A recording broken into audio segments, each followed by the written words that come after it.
She summoned me into her office like she was calling for a pet. Her voice floated through the intercom, sweet, soulless. "Jamie, can you step in for a moment?"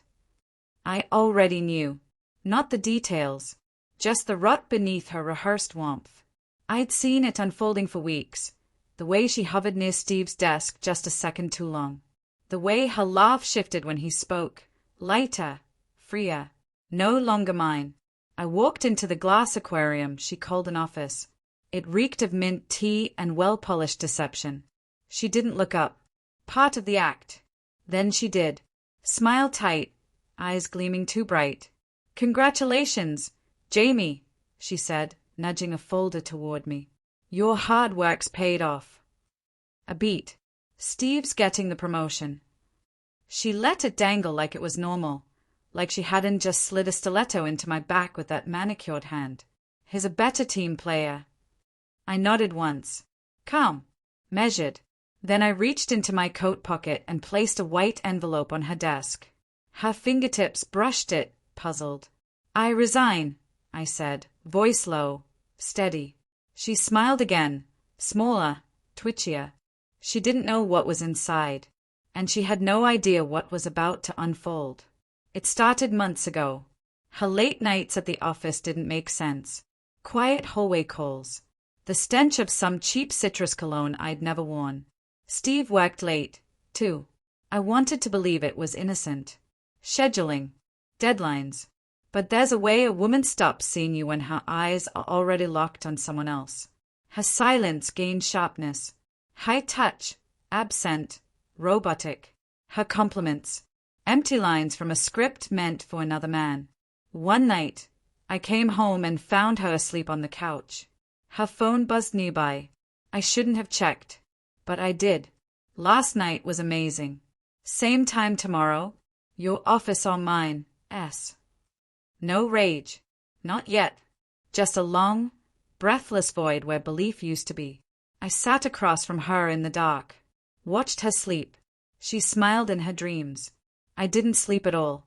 The next morning, I kissed her on the cheek. She smiled. Everything looked normal. That's when I began collecting. I cloned her phone.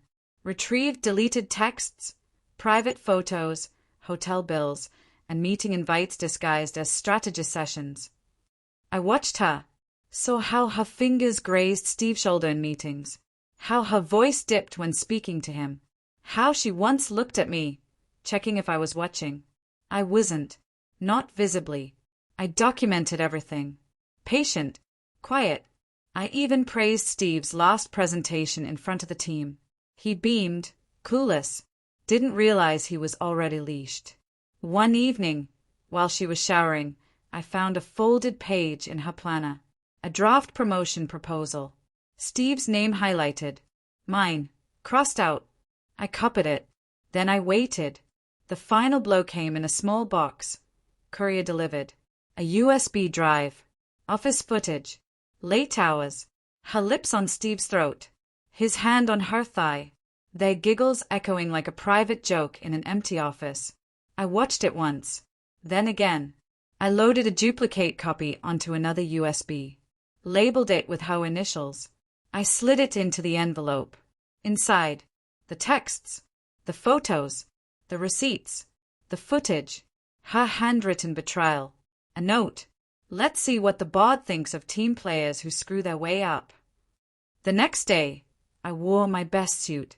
Smiled at her like nothing was wrong. Handed over the envelope with my resignation. She thought it was defeat. It was demolition. 3 hours. That's how long it took after I left. 3 hours until HR called her in. Until board members opened anonymous emails with attachments. Until Steve's badge stopped working. From my car across the street, I watched security escort him out. She followed, face flushed, shouting his name. He didn't turn around. 1 week later, she was let go. The public excuse? Policy violations. I didn't need applause. Just silence. I never spoke to any of them again. But word got around. Steve's wife left. Her reputation, ash. They never saw it coming. Because I smiled. Because I nodded. Because they mistook stillness for surrender. They taught me the rules. I just played better. I left the city, changed numbers, destroyed everything that carried her scent. I don't dream of her anymore.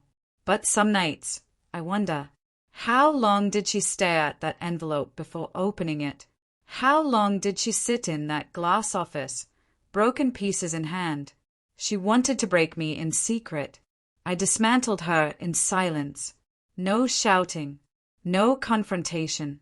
Just proof, just precision. Truth weighs more than fury.